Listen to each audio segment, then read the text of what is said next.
bienvenue à la critique exigeante pour ce moment particulier où je vous parle de mon jeu préféré, toute console, toute année confondue, The Wonderful 101.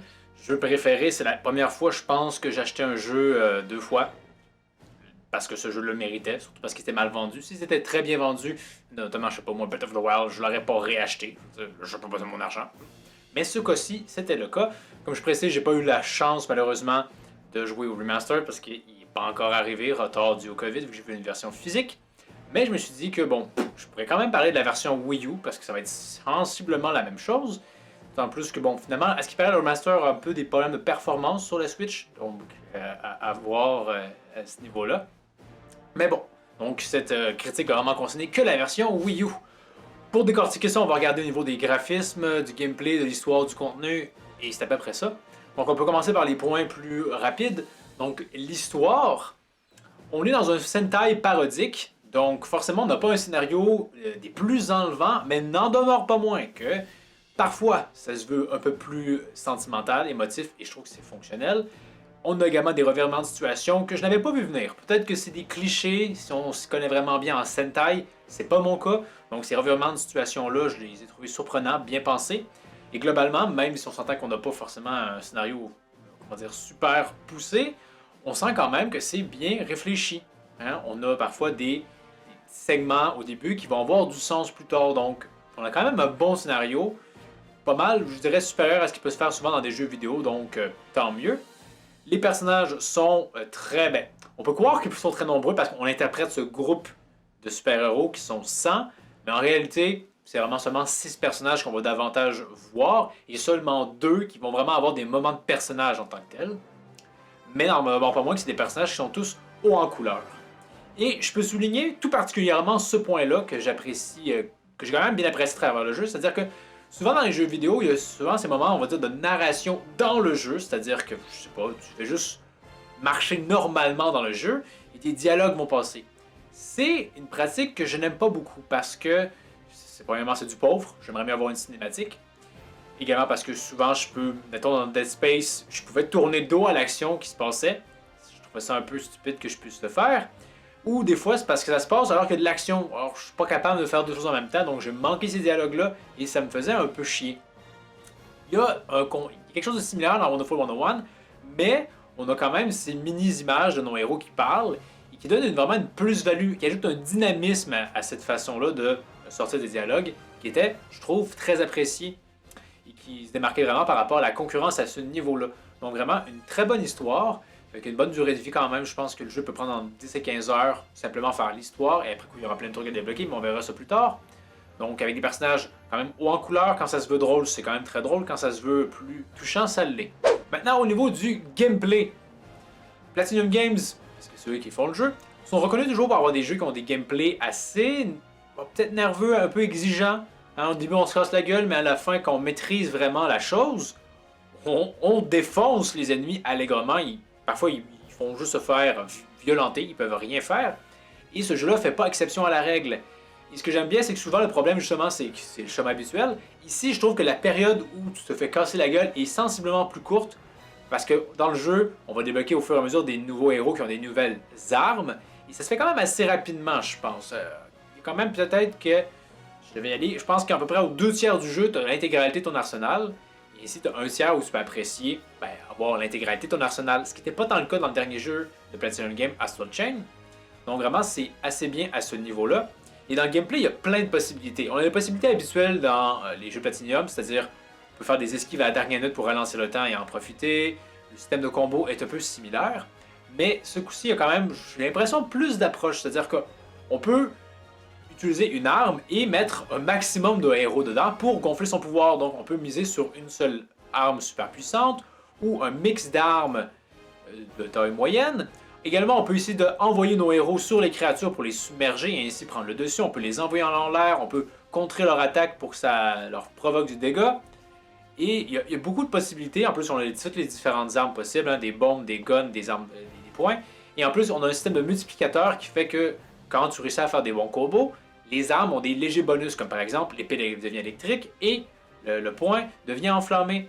Donc il y a vraiment beaucoup d'approches différentes pour apprécier le combat. C'est vraiment, on a un gameplay assez varié, d'autant plus qu'également nos héros peuvent porter des objets qui confèrent certaines compétences spéciales, donc on a vraiment une grande variété à ce niveau-là, mais en même le jeu, on a également des séquences de gameplay, des types de gameplay qui vont différer.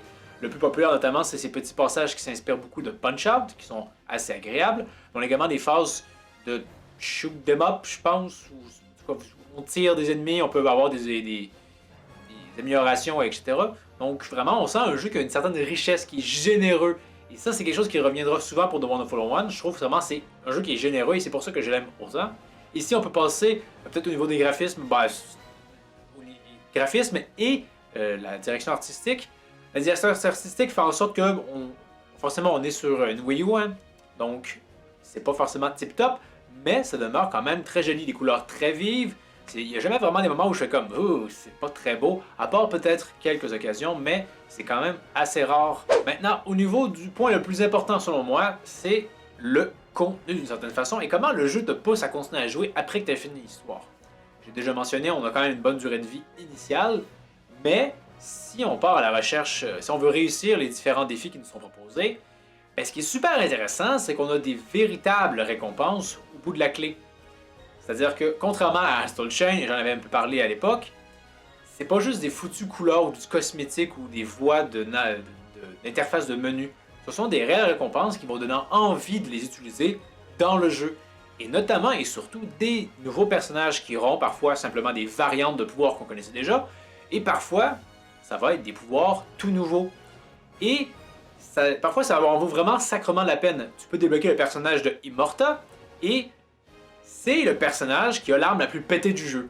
Hein, si tu utilises un autre type de gameplay également, que tous les héros forment ce dit personnage-là, elle est vraiment trop pétée. Je peux battre le boss final en, je pense, 20 secondes avec elle.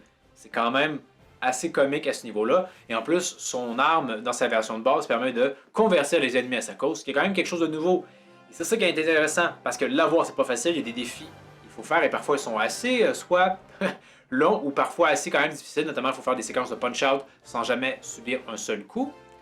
Mais je trouve que la récompense au bout de la chose en vaut vraiment la peine. On est heureux, véritablement, et pas juste comme hey, génial, on l'a fait, puis on a un petit trophée. Non, non, on a un nouveau personnage, et on va aller jouer avec ce nouveau personnage-là.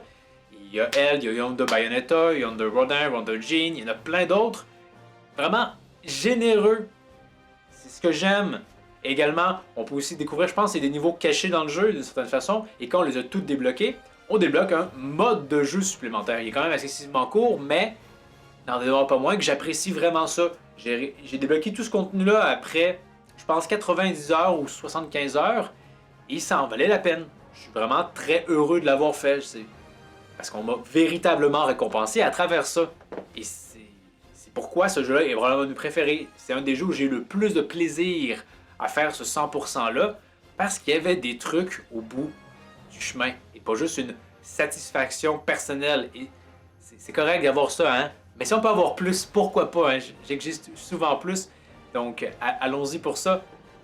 Et c'est pour ça que le jeu m'a marqué, parce que de nos jours, il n'y a pas beaucoup de jeux, je trouve, qui sont comme ça, parce que souvent, du contenu supplémentaire, on va soit miser dans des DLC, ou on va aller vers la facilité, c'est-à-dire des foutus costumes ici et là, et comme je dis, hein, même Platinum Games a tombé dans ce côté obscur avec Astral Chain, mais Wonderful 101, ce n'était pas le cas. Donc, courte vidéo quand même, mais qui décrit pourquoi ce jeu-là, c'est un de mes jeux préférés. Parce que je trouve que, quand on regarde, mettons, tu fais tous les critères d'un jeu, c'est-à-dire graphisme, durée de vie, etc., je trouve que sa moyenne, c'est celle qui est la plus haute. Il y a d'autres jeux qui, à travers leur gameplay, m'ont fait peut-être plus vibrer que ce jeu-là. Il y a d'autres jeux à travers leur histoire qui m'ont fait plus vibrer que ce jeu-là. Mais tous ces jeux-là, leur moyenne était plus basse. Ce jeu-là, je trouve que à tous les niveaux, il excelle très bien. Il y a peut-être juste le multijoueur hein, qui est présent, mais qui est assez familique. C'est le seul endroit où le jeu n'est pas super généreux. J'aurais aimé que ça soit un peu corrigé dans le remaster, ce n'a pas été le cas. Mais ça change rien, c'est mon jeu préféré. C'est un jeu que je vous recommande chaudement. Pour moi, évidemment, c'est pas un 10 sur 10, c'est pas possible, mais un 9 sur 10 avec une très chaude recommandation. Donc à ceux qui ont pu essayer ce jeu, qu'est-ce que vous en pensez? Est-ce que vous êtes du même avis que moi? Ou pour vous, peut-être que les problèmes de caméra vont plus vous poser des problèmes, mais personnellement, une fois qu'on maîtrise le jeu, c'est plus tant un problème. Vraiment. Le jeu, j'ai aucun problème à gagner. Je me fais pas violenter par des attaques qui viennent hors champ. Bon, pour moi, c'était plus un problème éventuellement. Ou pour vous, c'était. Non, ça a juste jamais vraiment cliqué. Donc, faites-moi part de tout ça dans les commentaires. Ça me fera un plaisir d'échanger avec vous, comme toujours. Pour la prochaine critique exigeante, c'est le temps que je parle. J'étais pas sûr si je devais le faire. Parler de Fairy Tail, la suite, hein, la quête de 100 ans. Au début, j'étais j'hésitais. Bref, j'étais pas sûr. Mais, honnêtement, il y a des qualités ici qui font en sorte que je pense que je suis content que ça existe. Donc, c'est à voir en détail la semaine prochaine. Donc, merci d'avoir regardé. N'hésitez pas à aimer la vidéo, partager, vous abonner et tout le tralala. Et je vous dis à la prochaine critique exigeante. Final Ultimate Legendary Earth Power Super Max Justice Future Miracle Dream Beautiful Galaxy Big Bang